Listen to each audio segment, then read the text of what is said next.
Canelo's hook windup.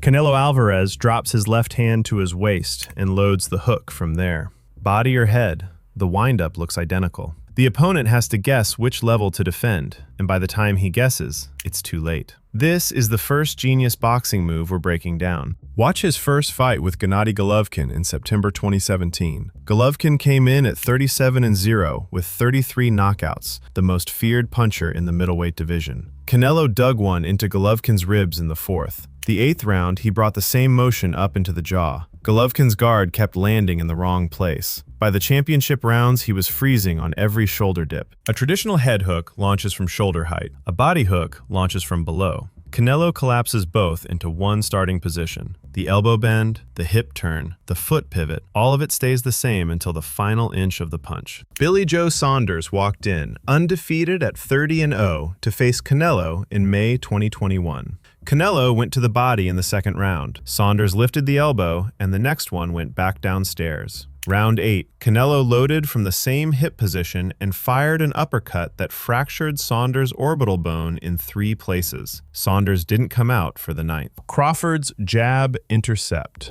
Most fighters slip the jab, or parry it. Terence Crawford beats it to the target with a right hand of his own. His November 2020 fight with Kell Brook is the cleanest example. Brook came in at 39-2, with 2 losses both to elite welterweights, and a jab that had carried him to a world title. Crawford spent 3 rounds reading the rhythm. Round 4, Brook stepped in with the jab, and Crawford fired a short right hand over the top that landed flush on the chin. Brook stumbled into the ropes. Crawford followed with a flurry until the referee stepped in. The fight was waved off 90 seconds into the round. The intercept works on timing, not speed. A jab travels about 18 inches to the target. A straight right from the rear hand travels 24. Crawford closes the gap by reading the opponent's shoulder before the punch leaves. The moment the lead shoulder rolls forward, his right hand is already on its way. He's not reacting to the jab, he's reacting to the tell that comes before the jab. Shawn Porter walked in at 31-3-1 to face Crawford in November 2021. Porter was a former 2-time welterweight champion who had only ever lost to elite fighters and never been stopped. Crawford spent 9 rounds reading Porter's pressure. Round 10, Porter loaded a wide right, and Crawford beat him to it with a counter left that dropped him hard. Porter got up, ate another knockdown moments later, and his father stopped the fight from the corner. Itama's bump uppercut. Moses Italma is one of the most watched heavyweight prospects in boxing. The setup on one of his recent finishes is worth a closer look.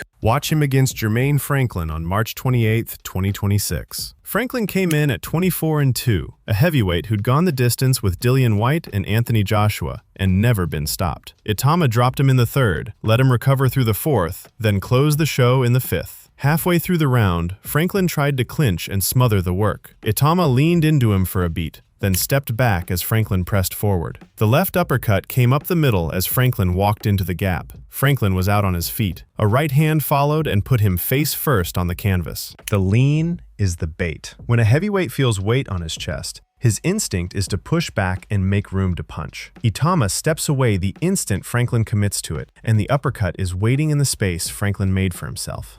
Usyk's footwork reset. Oleksandr Usyk doesn't move like a heavyweight. When the big shots come, he's already gone. The clearest case is his September 2021 fight with Anthony Joshua. Joshua came in at 24-1-0, a former Olympic gold medalist with the size and power to end any heavyweight fight in one shot. Every time Joshua loaded the right hand, Usyk pivoted off his left foot, slid to Joshua's right, and was already throwing a jab from the new angle before Joshua's punch finished. Joshua spent 12 rounds throwing into the spot where Usyk had just been. By the 12th, Usyk was landing flurries on the ropes, and only the final bell saved Joshua. The judges gave Usyk the decision and 3 of the heavyweight belts. The reset works because the pivot foot never crosses. Most fighters retreat by stepping the rear foot back first, which leaves them flat for half a second. Usyk plants the lead foot, swings the rear foot around it on a hinge, and lands in stance facing a different direction. He's never out of position. He's never square. The opponent has to find him again before he can punch,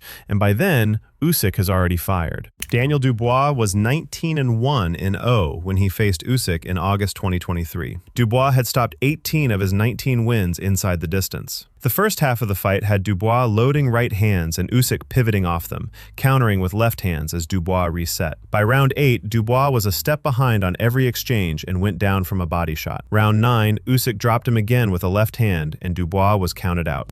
Tyson's peekaboo feint. Mike Tyson's bob and weave did two jobs at once. It made opponents miss, and it set up the shot coming back. His November 1986 fight with Trevor Berbick is where he put it on full display. Berbick was the reigning WBC heavyweight champion, the man who had retired Muhammad Ali. Tyson was 20 years old. Round 1. Tyson walked Berbick down behind his head movement, dipping under jabs and coming up with hooks to both the body and head. Round 2. Berbick froze on a feint and Tyson cracked him with a left hook that put him on the canvas. Berbick beat the count, ate another shot, and tried to rise. His legs gave out 3 times in a row trying to stand. The referee waved it off. Tyson was the youngest heavyweight champion in history. The peekaboo guard puts both gloves at the cheeks and the chin tucked behind the lead shoulder. From that position, Tyson could dip in any direction without dropping his hands. The dip itself was the feint. Opponents saw his head move and committed to a punch or a guard adjustment. Tyson read which one and came up with the counter that punished it. Michael Spinks walked in undefeated at 31-0 in June 1988. Spinks was the lineal heavyweight champion. Tyson came out of the corner already in motion, dipping right and coming up with a left hook to the head that hurt Spinks early. A left uppercut put Spinks down.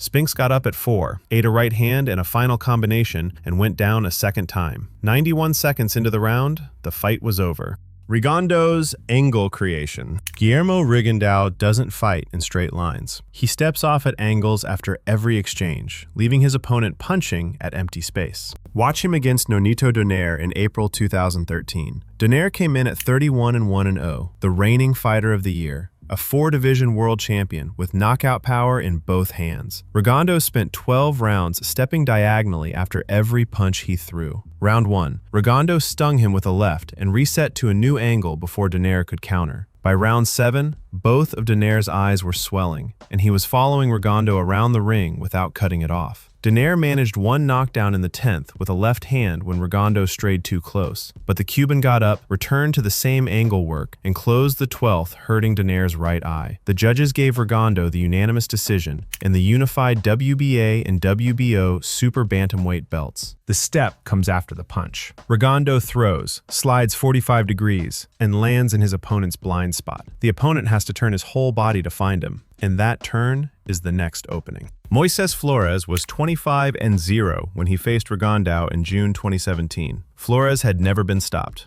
Round 1 ended with Rigondeaux and Flores exchanging punches as the bell sounded. Rigondeaux landed a left hand a fraction of a second late that knocked Flores out cold. The fight was first ruled a first-round knockout, then overturned to a no contest by the Nevada Commission because the punch landed after the bell.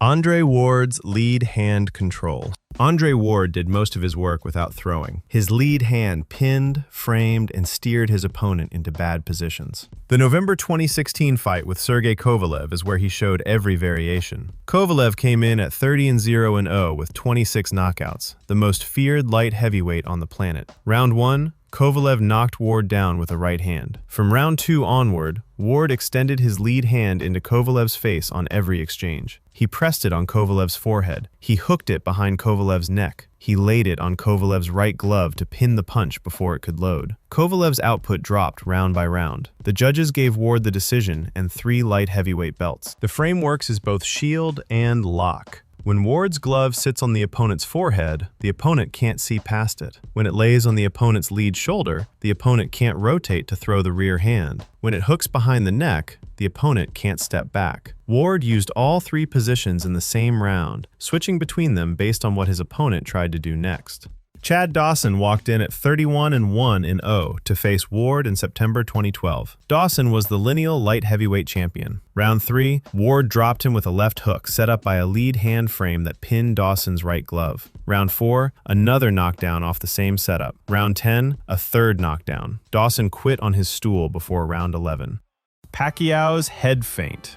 Manny Pacquiao dips his head to one side, then fires his straight left from the other. The feint sells a body shot. The punch lands upstairs. Watch him against Miguel Cotto in November 2009. Cotto came in at 34-1-0, a welterweight champion with the boxing IQ to read most setups. Round 3, Pacquiao dipped his head to his right as if loading a left hook to the body. Cotto dropped his elbow to block it. The straight left came over the top and put Cotto on the canvas. Round 4, the same feint. The same left hand, another knockdown. By round 12, Cotto was bleeding from the mouth and the nose, and the referee stopped it with 30 seconds left. The feint exploits a reflex. When a fighter sees his opponent's head dip and his lead shoulder drop, his brain reads a body shot loading. The defense to cover the ribs. That elbow drop opens the line to the chin. Pacquiao throws the straight left into the lane the elbow just vacated, and the punch arrives before the opponent's hand can travel back up. Antonio Margarito was 38-6-0 when he faced Pacquiao in November 2010. Margarito was 4 inches taller and 17 pounds heavier on fight night. Round 3, Pacquiao dipped right and fired the left over Margarito's lowered elbow. Round 4, the same setup landed clean again. By round 11, Margarito's right eye was swollen shut and his face was fractured in multiple places. He finished the fight on his feet, but never fought at the same level again.